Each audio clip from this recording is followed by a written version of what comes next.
트럼프 후보가 대통령이었을 당시 백악관 비서실장이었던 존 켈리 사성 장군이 트럼프는 파시스트고 당선되면 독재자가 될 것이라는 블록버스터 코멘트를 음성으로 밝혔습니다.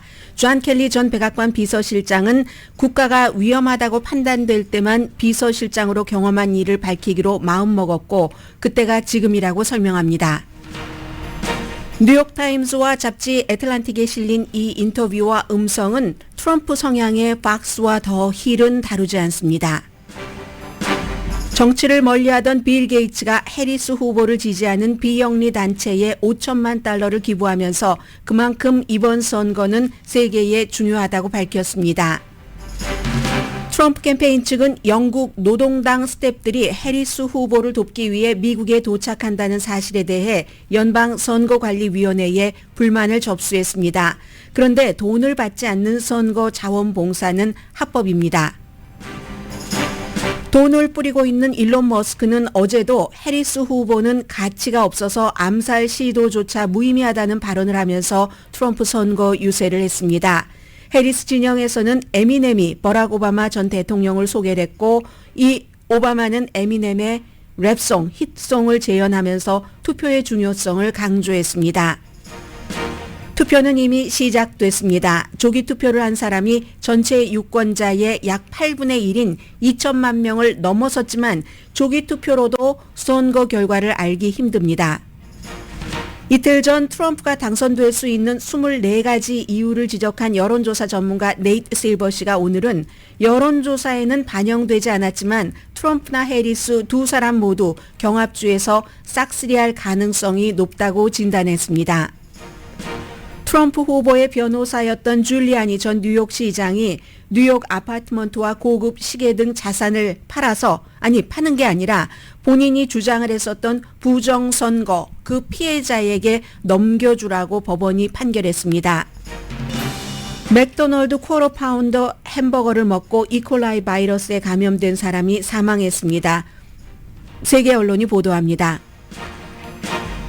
미국도 북한군이 러시아군과 함께 우크라이나 전쟁에서 싸우기 위해 배치됐다고 확인했습니다. 이제 미국뿐만 아니라 유럽에서도 걱정합니다. 여러분 안녕하십니까? 오늘의 미국 강예신입니다. 만약에 미국 대통령 선거가 끝나고 난다면 어쩌면 이제 트럼프 그 후보가 지금의 이 추세로 보면은 대통령이 될 가능성이 높고 그러나 전부 오차범위 아니니까 결국은 어제 말씀드린 대로 여론조사가 대통령을 뽑는 게 아니라 유권자의 한 표 한 표가 뽑는다. 이게 이제 결국은 이제는 전부 짐작들을 하실 것 같아요. 웬만하신 분들은 이번 선거는 투표를 치러봐야지 알겠구나. 이거 이번 선거뿐만 그런 것은 아니지만 그런 짐작을 하실 텐데 네이트 실버 씨가 며칠 전에 이분이 원래 해리스 후보를 지지를 했었는데 트럼프가 당선될 수 있는 그런 이유 24가지 여러분들께 22가지 정도 나중에 보니까 제가 24가지 다 했던데요. 그렇게 전해드렸었는데 오늘은 이렇게 얘기를 합니다. 이 네이트 실버 씨가 여론조사에는 반영되지 않았지만 트럼프나 해리스가 싹쓸이할 가능성이 높다. 60% 이상이다. 물론 뒤에 아주 간단하게 헤드라인 정도만 오늘은 광고 나오고 나서 조기 투표와 지금의 판세를 말씀을 드리겠는데 제가 이걸 쭉 에브리데이 하루에 몇 번씩 보죠.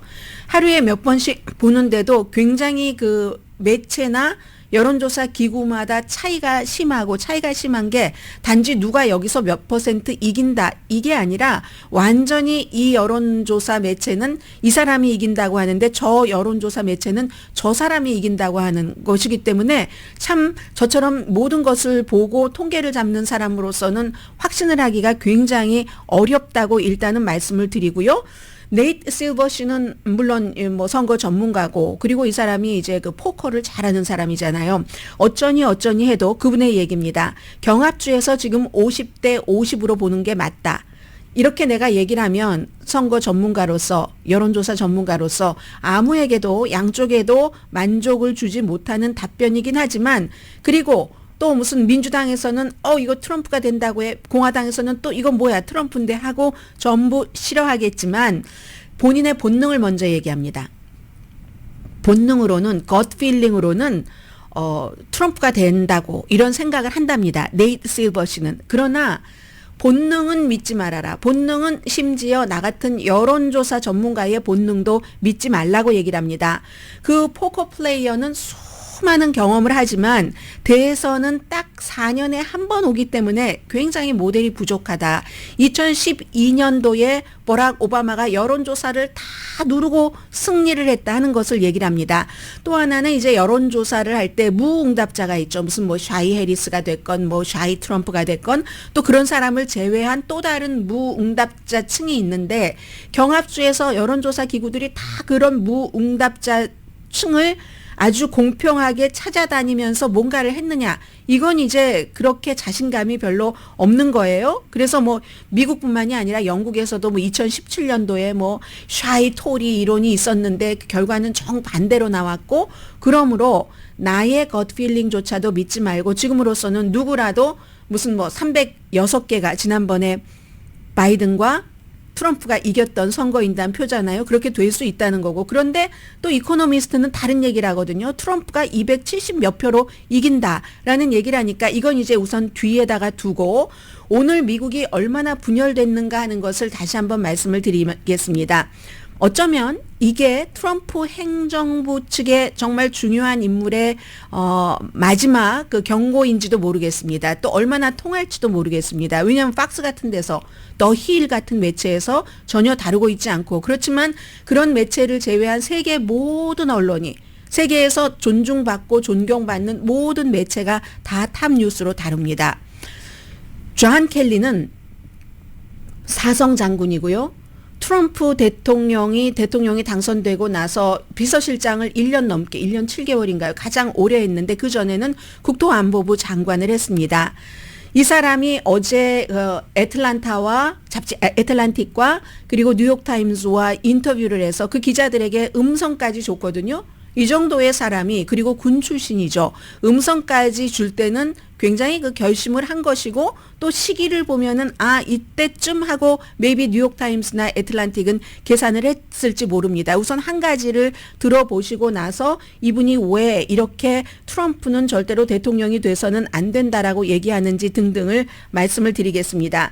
뉴욕타임스 기자가 물어봅니다. 만약에 트럼프 후보 그 주변에 사람들도 없고 그냥 제멋대로 내버려 두면 독재자가 될까요? 라고 물어보니까 내 생각에는 그는 그렇게 독재자가 되고 싶을 겁니다. 비즈니스를 그렇게 했던 것처럼 그러고 싶을 겁니다. 사람들에게 이렇게 해라 저렇게 해라 지시를 하고 사람들은 지시대로 따르고 헌법 여부 뭐 합법이냐 불법이냐는 전혀 신경 쓰지 않을 것입니다. 라고 답변을 했습니다. He was left to his own devices. Would he be a dictator if he didn't have people around him? Oh, I think I think you'd love to be. I think you'd love to be just like he was in business. He could tell people to do things and they would do it, and not really bother too much about whether what the legalities were and whatnot. 합법인지 아닌지 전혀 받아당하지 않는다라고 얘기를 했죠.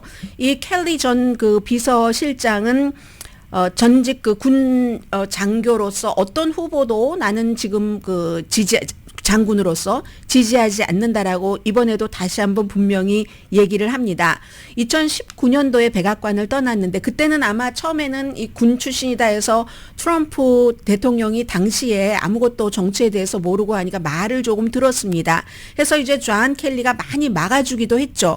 막아주기도 하다가 사위와 딸이 들어와 있으니까 결국은 사위와 부딪히게 되고 이렇게 함으로써 은퇴하고 그 뒤에 많은 말을 하진 않았습니다. 그러나 최근에 이런 얘기를 조금씩 음성을 남기지는 않지만 하기는 했죠.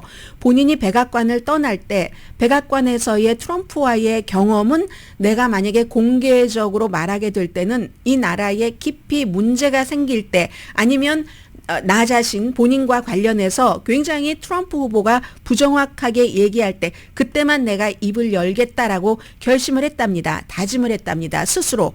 그런데 왜 이렇게 뉴욕타임스와 애틀란틱과 인터뷰를 하게 됐냐면 최근에 트럼프 후보가 본인의 정치적인 적이나 국민들에게 군인을 들이댈 수 있다는 이 말이 군 출신인 본인에게는 너무나 바더가 돼서 이제 목소리 녹음 허용까지 하면서 증언하기로 했다는 겁니다. 그런 것은 정치적인 목적으로 그냥 말로 하는 것이라 할지라도 그건 대단히 나쁜 일이라고 얘기를 합니다. 그리고 트럼프 후보는 처음에 대통령에 당선됐을 때 첫 해부터 군대를 동원하는 얘기를 많이 했답니다. 그래서 안 된다고 설명을 하면 왜 안 되냐고 얘기를 하고 하면은 그때마다 대통령님 그건 대통령의 권한 바뀝니다. 이렇게 자꾸만 눌렀다는 얘기예요. 그리고 파시즘의 정의를 얘기를 합니다. 이제 뉴욕타임스의 기자가 물어보는 거예요. 파시스트가 될 수 있는가라고 얘기를 하니까 그럼 내가 생각하는 파시즘의 정의부터 얘기를 하겠다. 극우 독재, 극단적인 정치 이데올로기, 독재자에 의한 어떤 그 움직임, 군국주의, 독재 이런 것을 중심에 두고 야당을 압박하는 거. 그리고 이제 뭐 분명히 나의 경험에 따르면은 이제 트럼프는 이렇게 하는 게 미국에 더 잘 작동된다고 믿을 것이다. 그게 파시즘이라고 얘기를 합니다. 요즘 오늘의 미국에서 전에는 그렇지 않았는데 영어를 약간씩 전해드리고 있는데 영어가 익숙하지 않으신 분들이라도 제가 한국말로 대체적으로 한 80% 정도는 말씀을 드리잖아요. 그리고 뉘앙스라는 게 있으니까 존 켈리 전 비서실장, 사성 장군, 국토안보부 장관 출신이 파시즘이라고 정의하시는 것을 들어보시기 바랍니다. Well, I'm looking at the definition of fascism. It's a far-right, authoritarian, ultranationalist political ideology and movement characterized by a dictatorial leader, centralized autocracy, militarism, forcible suppression of opposition, belief in a natural social hierarchy. 네, 뭐 군대 같은 것도 앞에 둔다고 했고요. 그리고 그러면 파시스트라고 볼 수 있는가? 나의 경험에 의하면 분명히 트럼프는 분명한 극우고 권위주의자고 독재자들을 무척 존경한다. 그래서 파시스트 정의에 속하고 그는 그 정부 운영을 독재적인 접근으로 할 것이다. 이게 이제 존 켈리 전 비서실장 얘기입니다. Certainly, the former president is in the far right area. He's certainly an authoritarian. Admires people who are dictators. He has said that. So he certainly falls into the general definition of fascist, for sure. 네, 그는 이제 그럴 것이다. 오늘 아침에 이 부분에 대해서는 존 볼튼 전 국가안보보좌관이요. 트럼프는 아마 파시스트가 뭔지 파시스트의 철학 자체를 알 능력도 없다. 뭐 이런 얘기를 했습니다. 그리고 또 중요한 게 이 부분은 뉴욕타임스보다도 애틀란틱에 더 강조를 했는데 제프리 골드버그 씨와 인터뷰에서요. 히틀러가 이게 많이 나왔었던 얘기죠. 그런데 이제 본인의 음성으로 얘기를 한 겁니다. 히틀러가 좋은 일을 많이 했다는 얘기를 뭐 그냥 한 번 정도 한 게 아니다. 한 번 이상 본인은 직접 들었다는 말입니다. 비서실장으로서. So what would you say when he said to you that Hitler? 이건 이제 히틀러가 좋은 사람이라고 얘기할 때 뭐라고 말을 했는가 하고 뉴욕타임스 기자가 다시 물어보는 그런 내용이었고요. 존 켈리. He commented more than once that, that Hitler did some good things too. And of course, if you know history, again, I think he's lacking in that. But if you know what Hitler was all about, it'd be pretty hard to make an argument that he did anything good. 네, 이제 이런 식으로 얘기를 하니까 뉴욕타임스 기자가 그러면 그렇게 그 대통령이 얘기를 하고 할 때 당신은 무엇이라고 그 답변을 했습니까? 라는 데에 대한 그런 그 답변입니다. 뭐라고 얘기하냐면 본인은 이제 그런 것은 말로라도 해서는 안 된다. 절대로 다음부터는 절대로 말하면 안 되고 처음부터 끝까지 히틀러라는 사람을 안다면 히틀러라는 사람은 인종차별 그리고 이제 파시스트적인 그런 여러 가지 모든 그 히틀러의 철학이랄까 그런 것들이 올바른 이유에 의해서 한 것이 하나도 없는 것이다. 그러므로 당신은 이 히틀러에 대해서 좋은 일을 많이 했다고 말하면은 안 된다고. 이제 그 당시엔 선생님 비슷했잖아요. So what would you say when he said to you that Hitler did a lot of good things? Well, I tell him that. I said, sir, if you first of all, you should never say that. But if you knew what Hitler was all about from the beginning to the end, everything he did was in support of his racist, fascist life, philosophy, so that nothing he did you could argue was good. It was certainly not done for the right reason.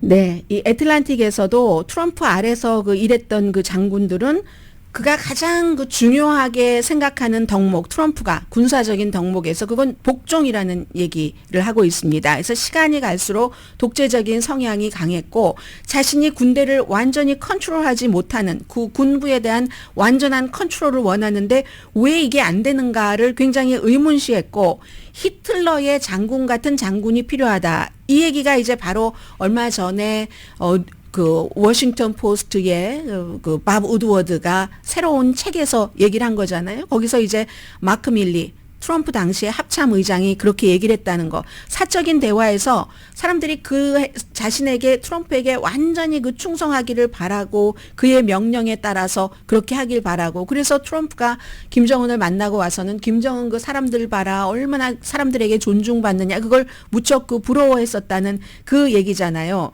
그래서 히틀러 같은 장군을 갖기를 원한다. 히틀러의 장군 같은 그런 장군을 갖기를 원한다. 이제 이런 것을 음성으로 줬다는 게 이제 중요한 거죠. 헌법이 아니라 본인에게 충성하기를 원해서 그걸 자꾸만 설명을 해도 트럼프에게는 너무 그게 새로운 개념이기 때문에 설명을 듣고도 이해하지 못하고 그냥 내가 대통령이니까 나에게 충성하기만을 바라고 만약에 충성을 하지 않으면 끝. 그래서 이 존 켈리 전 비서실장은 현직이던 전직이던 그 군인을 그 행정부에 데려다 놓으면 다 대통령이니까 말을 들을 줄 알았는데 무조건 예스맨 충성을 할 것이라고 믿었는데 그렇지 않으니까 트럼프가 너무 놀랐다라고 얘기를 했습니다. 그리고는 이제 뭐 헌법에 관해서 좀 이해도가 있는가라고 물어보니까 전혀 이해가 없고 심지어는 그 미국의 가치, 기본적인 가치에 대해서도 모른다. 미국의 본질, 미국을 미국으로 만드는 요소들, 헌법, 가치관 그리고 모든 것을 보는 방식, 가족부터 정부를 포함해서 모든 것이 미국의 가치를 모르고 거부한 내가 아는 유일한 대통령이다. 이렇게 말을 했습니다. 그리고 이제 뒤에는 나라를 방어하기 위해서 이제 그 군인으로 나갔다가 다치고 이런 사람들을 굉장히 뭐 싫어하는 이건 많이 알려져 있지만 심지어는 같이 사진 찍는 것도 싫어했답니다. 이분이 얘기를 할 때는 이거 무슨 뭐 정신과 의사들이 그 정확하게 어떤 심리인지를 알아내야지 될지는 모르지만 아마 본인이 생각할 때는 그렇게 나라를 위해서 싸우다가 휠체어에 타고 이런 사람들과 같이 본인이 사진을 찍으면은 그게 이제 흉해 보인다. 이래서 전쟁터에서 장애 입은 그 상위 군인을 경멸을 했고 그게 이제 존 맥케인 같은 사람 포로로 잡혔는데 무슨 영웅이야? 이런 얘기를 했다고 하고 그리고 언젠가 한번 알링턴 국립묘지에 가서 존 켈리 그 비서실장의 아들도 전사했었을 때입니다. 그래서 해병대였는데 전사해서 그 아들이 숨져 있는 그곳에 이렇게 그 묻힌 그 섹션회를 갔는데 이거 알려진 얘기죠. 아니 왜 멍청이처럼 그 나가서 죽지? 뭐 이런 얘기를 트럼프가 했다는 것. 그렇기 때문에 파리에 가서도 미군 묘지를 가지 않았었다는 이런 그 얘기를 합니다. 군 통수권자로서는 정말 이상한 관점이다. 어떻게 나라를 위해서 일하다가 다친 상위 군인과 같이 사진 찍기조차 싫어하는가 이런 말을 했습니다. Does he have disdain for the disabled? Is not wanting to be seen with amputees that lost their limbs in defense of this country, fighting for every American, to him included, to protect them, that didn't want to be seen with them. That's an interesting perspective for the commander-in-chief to have. 뭐 interesting이라고 표현을 하네요. 그 군 통수권자로서는 도저히 본인으로서는 뭐 군 출신이니까 더 이해가 안 가겠죠. 그 아마 이분의 얘기는 그렇게 생각하는 나라를 위해서 싸우다가 손발이 잘리고 어디가 다친 그런 상위 군인을 경멸하는 유일한 미국인일지도 모른다. 이렇게 얘기를 했습니다. 그래서 마지막에는 뉴욕타임스 기자가 이 트럼프 후보가 어떤 그 캐릭터에 있어서 뭐 공감을 하는 공감 능력이 있다고 생각하시나요? 하니까 no, 그냥 아주 no라고 얘기를 했습니다. 그렇기 때문에 잘못된 사람을 이렇게 고위직에 선출하는 것은 매우 위험한 일입니다. 저는 그 출신으로서 어떤 후보도 지지하지는 않지만 이런 사람이 대통령에 노는 건 너무나 위험해서 트럼프가 극우 독재자에 적합하고 그리고 재선되면 국가 운영을 그렇게 할 것으로 믿기 때문에 말을 하게 됐습니다. 이게 존 켈리 전 국토안보부 장관이면서 트럼프의 백악관 비서실장이 한 얘기입니다.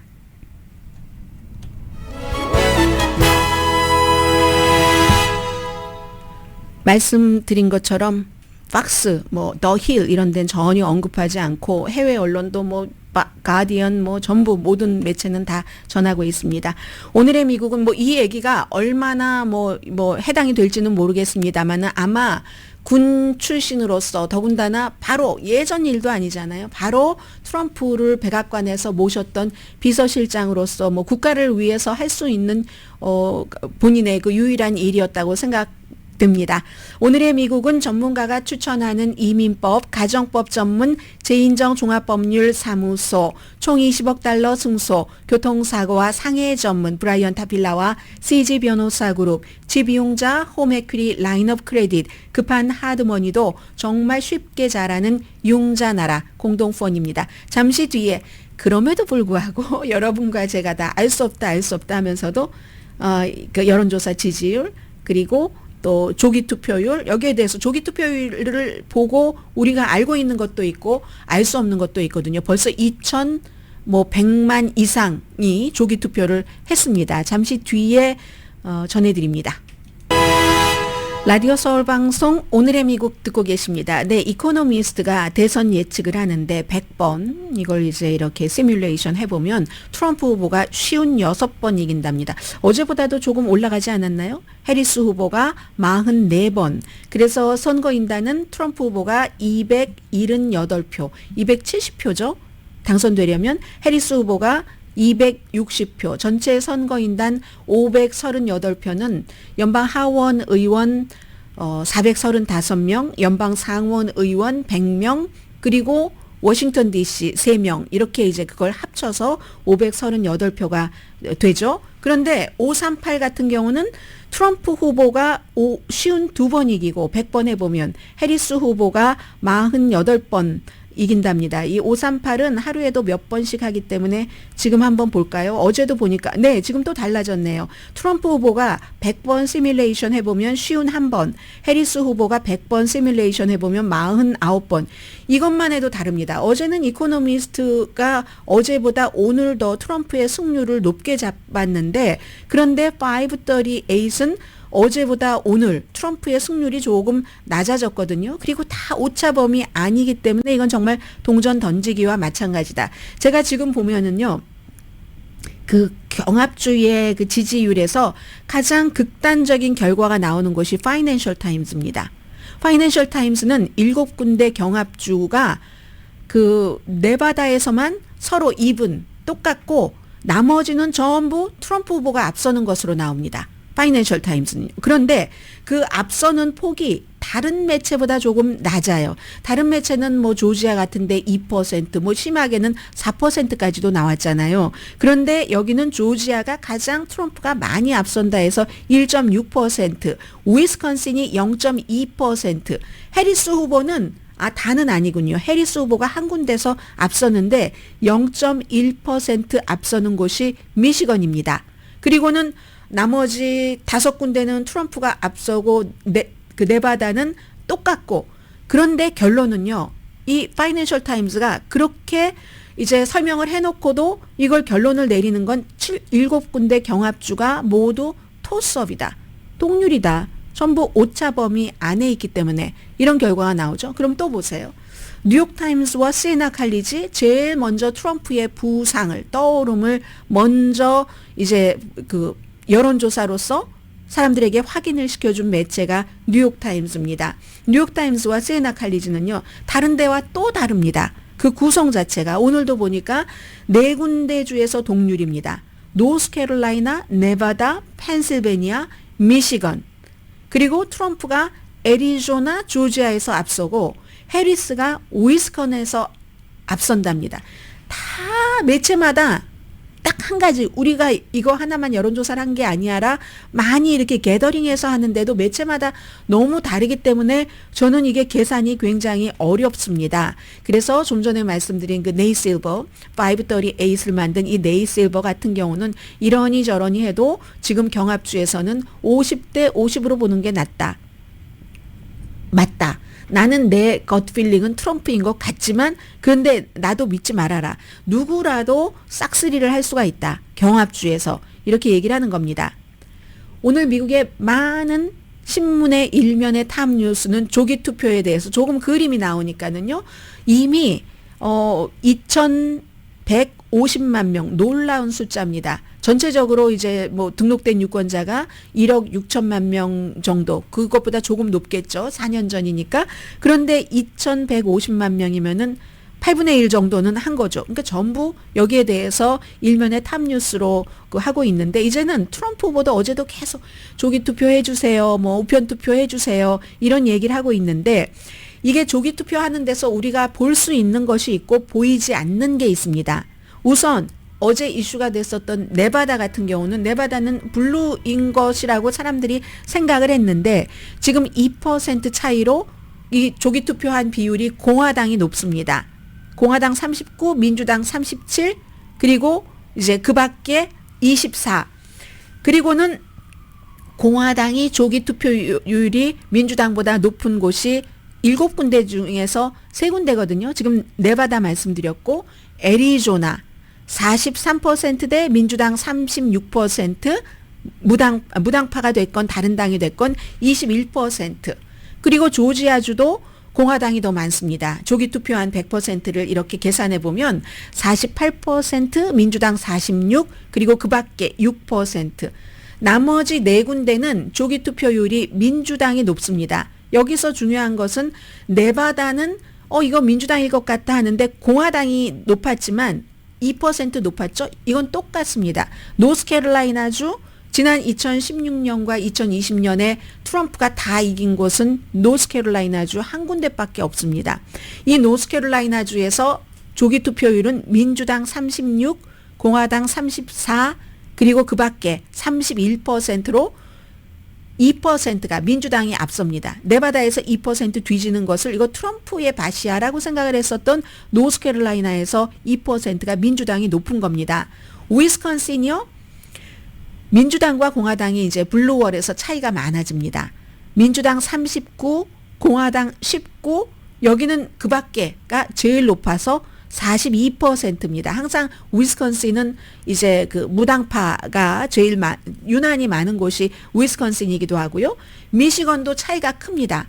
조기 투표율이 민주당 53%, 공화당 37, 그리고 이제 무당파가 10%입니다. 그 조기 투표한 것을 보면은 펜실베니아는 차이가 아주 큽니다.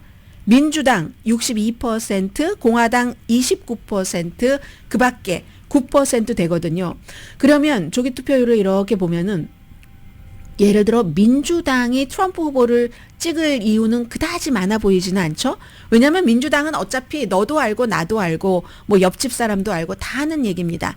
해리스 후보가 능력이 많고 해리스 후보가 너무 좋아. 그래서 해리스 후보를 지지하는 게 아니죠.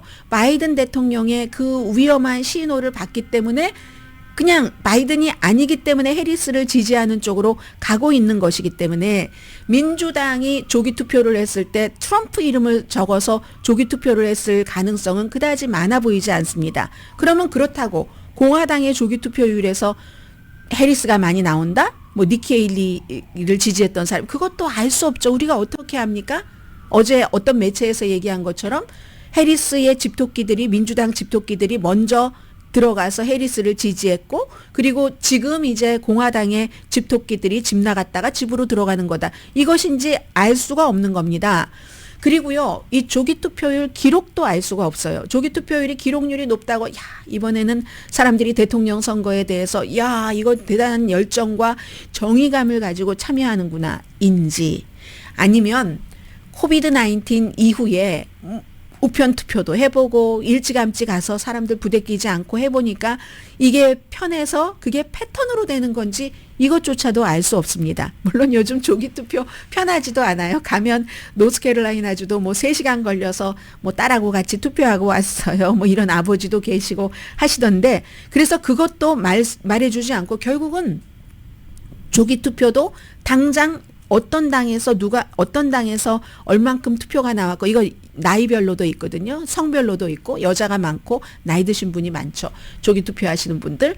그런 거는 있지만 최종 결과를 말해주진 않습니다. 변수가 너무 많기 때문에. 물론 분명한 건 공화당이 트럼프 후보가 일찍 나가서 해라 하니까 다른 때보다 많이 나오는 것, 이건 사실이지만 조기 투표에서도요, 제일 중요한 그룹은 사실은 공화당이냐 민주당이냐라기보다도 무당파인 겁니다. 미국 선거에서 제일 중요한 게 50개 뭐 캘리포니아 뭐 뉴욕 뭐 이런 데가 중요한 게 아니라 경합주 7군데가 중요한 것처럼 조기 투표도 무당파인 뭐 위스콘신주에 40%가 넘었잖아요. 42%. 이런 사람들이 누구에게 투표했느냐가 중요한데 그걸 우리가 지금 어떻게 알겠습니까? 아직 개표를 하지 않았기 때문에 모른다. 그러므로 이번 선거도 투표를 하고 나서 그날은 아마 집계가 다 안 될 겁니다. 우편 투표가 있기 때문에 끝나봐야지 알겠죠. 그리고 이제 해리스 후보는 오늘은 그 CNN의 타운홀 미팅을 가는데, 이 타운홀 미팅 트럼프 후보는 초대했는데 안 갔고, 어제는 MBC 방송과 인터뷰를 했는데 인터뷰 내용도 뭐 그다지 뭐 눈에 띌 정도로 여러분들께 소개해드릴 만한 건 없습니다. 다만 미국은 여자 대통령을 맞이할 준비가 돼 있다. 이게 카멜라 해리스의 얘기인데, 어쩌면 거기에 대해서 가장 본인의 약한 골이라고 생각을 하고 도전을 하고 있는지도 모르고, 본인도 그렇게 믿고 싶어 하는지도 모르고 믿는지도 모르고, 아니면 안 믿기 때문에 그걸 강조했는지도 누가 알겠습니까? 그 속마음을. 그게 저의 귀에는 들어왔고요. 또 하나는 여전히 이제부터는 바이든 대통령과 내가 똑같지는 않다 하면서도 완전히 바이든에서 분리되지는 않는 그런 얘기를 조금 했습니다. 그리고 또 뭐가 있나요? 그래서 해리스 후보는 CNN 타운홀 미팅하고, 트럼프 후보는 이제 조 로건과 그 팟캐스터와의 인터뷰가 아주 중요하고, 트럼프 후보는 지금까지는 이제 일론 머스크가 곳곳 지역을 돌아다니면서 돈을 이제 막, 이 사람은 뿌리는 거죠. 세계에서 제일 부자니까 막 100만 달러, 아무렇지도 않아. 하루에 한 사람씩 100만 달러 줄게. 뭐 이렇게 돈을 뿌리고 있는데, 터커 칼슨이 등장을 한답니다. 트럼프 후보와 함께. 뭐 박스의 오피니언 리더들은 본인들이 프로그램을 하고 있으면서도 선거 운동합니다. 지금은 뭐 터커 칼슨은 박스에서 쫓겨났긴 했지만 본인의 팟캐스트를 운영을 하고 있지만, 션 해니티 같은 사람 막 그 선거 유세에 가서 마이크 잡아주고 했었어요. 그 당시에 뭐 그 연단에서 인터뷰도 해주기도 하고 했었고요. 그리고 이게 중요한데요. 또 하나는 트럼프 후보 캠페인 측이 연방선거위원회에 불만을 접수를 했습니다. 말하자면 이제 뭐 신고를 한 거죠. 영국의 노동당 극좌라고 표현을 했습니다. 100명의 뭐 전현 스텝을 미국에 보내서 해리스 캠페인에 합류시키려고 한다. 이거는 불법이다라고 얘기를 했습니다. 근데 여기서 두 가지가 중요한 겁니다. 우선 불법이냐 합법이냐부터 간단한 것부터 정리를 하자면, 뭐 영국의 그 총리, 영국도 총리가 최근에 하도 많이 바뀌어서요. 키어 스타머, 이 총리 트럼프하고도 만났는데요. 얼마 전에 이 총리가 얘기하기를, 이거 어제 오늘 있었던 일도 아니고 세계 어느 나라에서든 돈을 받지 않고 누구의 선거 운동을 자원봉사로 하는 것은 그건 늘 하는 일이기 때문에 우리 노동당에서 이래라 저래라 할 수 있는 게 아니다. 개인 비용 들여서 가서 하는데 뭐 이런 거고, 그래서 불법은 아니라는 얘기예요. 일단은 여기에 대해서 막 누구죠? 일론 머스크가 불법이라고 어제 또 엄청 썼어요. 그러면 이제 트위터에서는 일론 머스크가 쓰면, 일론 머스크가 트위터 사주잖아요. X 사주죠. 그 X 그걸 많이 노출되도록 열심히 해야지 이제 또 사주가 기분 좋지 않겠어요? 엄청나게 많은 사람들이 봅니다. 그런데 누군가가 너무 명확한 선거법을 딱 연방 선거법을 제시를 했어요. 그랬더니 이제 그것을 삭제를 했거든요. 근데 이제 트럼프 후보 측에서는 그런 거 상관하지 않습니다. 그냥 사람들에게 뭔가 뭐 영국 노동당을 극좌라고 했는데, 영국의 극좌 노동당과 해리스 캠프가 한 통속이야, 뭐 이런 분위기만 주면 되는 거죠, 지금. 그래서 이제 그렇게 하고 있고, 근데 이건 중요하죠. 영국이 만약에 트럼프가 트럼프가 대통령이 된다면 얼마 전에 어프렌티스의 마케팅 최고 책임자가 양심선언 비슷한 것을 US 뉴스 앤 월드 리포트에 썼잖아요. 그때 프로그램을 하면서 트럼프가 어떤 사람이라는 걸 아는데 우리가 그냥 프로그램 잘 되라고 이렇게 해서 대통령이 될 줄은 몰랐다. 너무 미안하다. 이제 와서 고백을 해서 하면서 낱낱이 여러 가지를 얘기했는데 그 가운데 하나가 트럼프는 자기가 자기에게 못되게 굴었다고 생각하는 사람을 끝까지 보복한다는 것. 그렇게 볼 때는 영국이 만약에 트럼프 후보가 대통령이 된다면 그게 조금 관계가 처음에 나중에 또 고쳐질지 모르지만 좀 불편해질 수는 있겠다. 그런 것은 좀 중요한 것 같고 또 하나 저는 더 중요하게 제가 그냥 생각한 건 아직도 선거가 뭔가를 이렇게 뭐 변화라든가 더 올린다던가 내려간다던가 한 여지가 많지는 않지만 있는가? 아직 도착한 것 같지 않거든요. 영국의 그 노동당의 스텝 100명이라는 사람들이 전현직. 그럼 지금부터 또 일주일 열흘 동안에 할 일이 있다는 얘기네. 이런 생각이 저는 조금 들었다는 것 말씀을 드리고요. 그리고 가디언이 아무래도 영국 문제니까 여기 민감합니다. 보도하고 BBC 방송도 마찬가지고 이거 보도하면서 트럼프 캠프 측에서 영국을 그 스펠을 그 브리튼을 잘못 썼다. AI 뒤집는 거 뭐 자꾸 혼돈하고 이런 거 있잖아요. 잘못 썼다. 이걸 첫 문장에 하던데 뭐 그럴 수도 있죠. 뭐 스펠 좀 틀리고 뭐 발음 좀 틀리고 뭐 이게 중요한 게 아니잖아요. 뭐 영어 시간도 아닌데 개념이 중요한 거죠. 어쨌든 그래서 이제 트럼프 후보 측에서는 이걸 아주 중요하게 어제 내내 얘기를 했고요. 그리고 지금 미국 정보국은 러시아가 민주당의 팀 월즈 부통령 후보에 대한 부정 캠페인을 시작했다고 보고 있습니다. 지난주부터 소셜 미디어에서 이제 뭐 우파 어카운트 등등으로 이렇게 뭐 가장을 하거나 이렇게 해서 하이스쿨 때 풋볼 코치 때 뭐 불법을 저질렀다 하는데 그게 다 사실이 아니라는 것 얘기를 하고 저는 인상적이었던 게 어제 두 가지가 있었는데 하나는 일론 머스크가 사람들에게 또 막 돈 주는 그 100만 달러 주는 그 잔치에 가서 막 말하다가 누군가가 물어봐요. 어떤 중년 여성이 이제 물어보니까 그 물어보는 것에 대해서 답변을 하는 과정에서 어머 이거 농담이에요 라고 얘기하면서 이 트럼프는 너무 훌륭하다. 그냥 자기 자신이 너무 훌륭하고 그에 비해서 카멜라 해리스는 너무 보잘것없어. 누군가의 꼭두각시야. 그렇기 때문에 뭐 암살할 만한 가치가 없어. 뭐 이런 식으로 그거 비디오 여기 있나요? 비디오 여기 있는 것 같네요. 그래서 일론 머스크가 그렇게 말했던 장면이 저는 이 문제가 그 X에 쓰고 나서 이슈가 돼서 내리고 내가 좋고야 했는데도 여전히 이 그 농담 섞인 진담인지 진담을 가장한 농담인지 모를 이런 말들을 유권자 앞에서 일론 머스크는 하고 있습니다. That no one's even bothering to try to kill Kamala. Because there's no point. There's no point. Is what just get another puppet.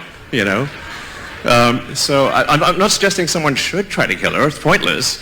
But I'm just saying, I'm just making an observation. Nobody's bothered. Why is that? 네, 음성도 음성이지만 그때의 그 제스처가 좀 남다르긴 했습니다. 그리고 그 민주당 측에서는 어제 이제 이런 걸 보면은 민주당의 전략을 좀 알 수 있는데 젊은 사람들이 열광을 하더군요. 에미넴이 나왔으니 안 그렇겠어요. 그 랩의 천재 에미넴이 나왔고 에미넴이 뭐라고 얘기하면서 투표를 해야 된다고 말합니다. 그리고 내가 버락 오바마를 소개를 하겠습니다. 그러니까 오바마가 나와서 너무 미안하다고 내가 왜 늦었는지를 막 설명을 편안하게 하면서 비행기가 이랬는데 내가 비행기에 대해서 잘 모르는데 어쨌든 제가 도착을 했어요 하면서 에미넴의 그 유명한 노래를 랩을 오바마가 좀 이렇게 따라서 하면서 수줍어하면서 젊은이들이 엄청나게 열광을 했었던 그 Lose Yourself 그 랩에 맞춰서 리듬에 맞춰서 이런 지금 그라운드에서 선거 유세를 하는 것을 보면은 물론 트럼프 후보의 선거 유세는 워낙에 강력하니까 강력하다고 하고 지금 해리스 팀 월즈 후보의 그 지상 유세전도 오바마가 투입된 이후에는 굉장히 아주 막 활발하거든요. 야, 저기 있는 사람들이 다 젊은인데 어제 그렇잖아도 젊은 사람들이 해리스에 대한 지지도가 7월 달과 지금과 비교할 때 훨씬 높아졌잖아요.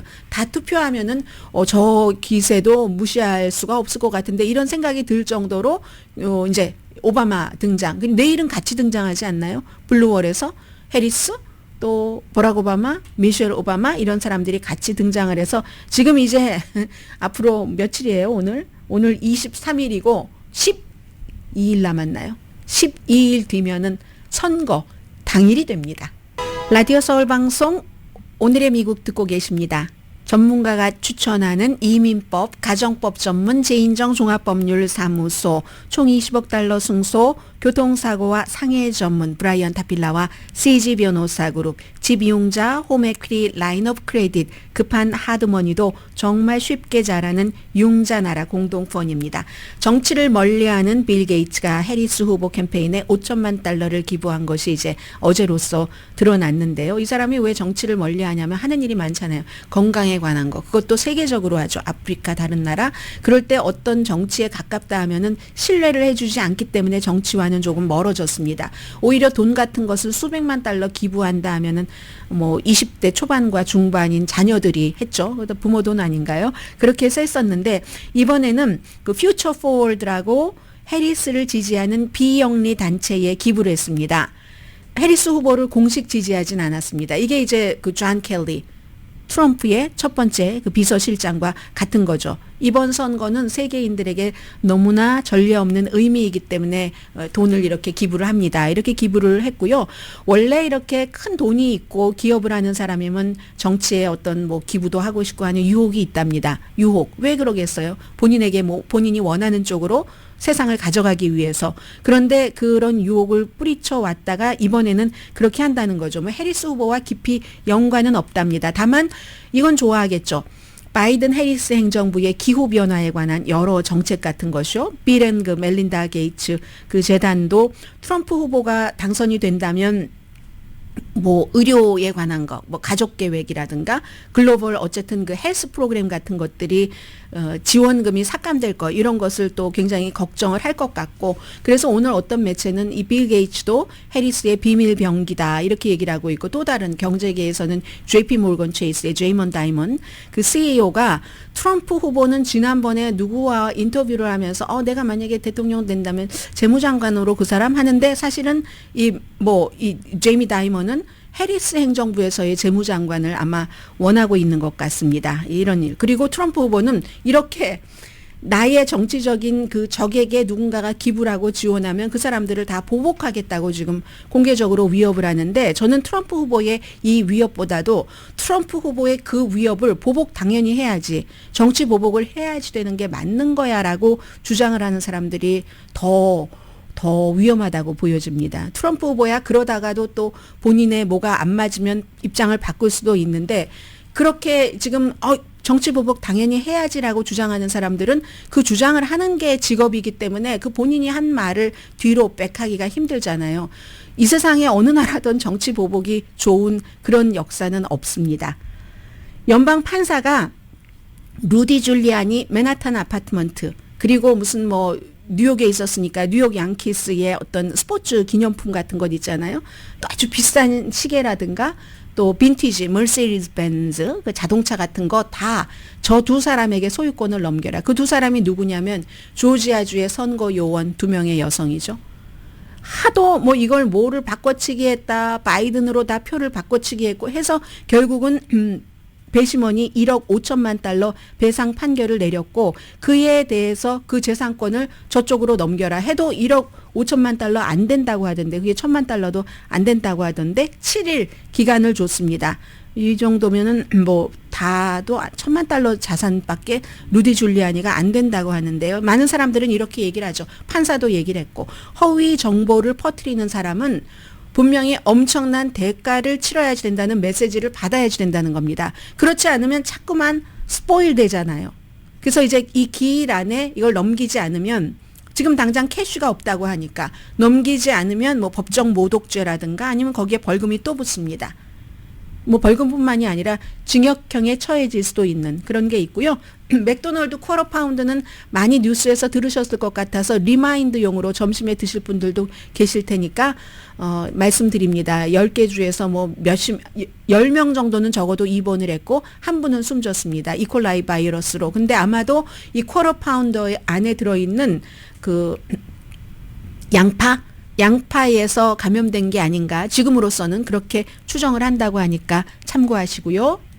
라디오 서울 방송 오늘의 미국 듣고 계십니다. 북한군이 이제 러시아 군과 합쳐서 지금 훈련을 받고 있고 적응 기간이 필요하니까 아직 이제 뭐 전선에 배치된 것 같지는 않는데 그것도 무슨 어디를 지키는 그런 임무라든가 뭐 최전선이라든가 아무도 알 수 없지만 로이드 어스틴 국방장관도 북한군이 지금 바로 러시아군과 합류했다라는 것은 확인을 했습니다.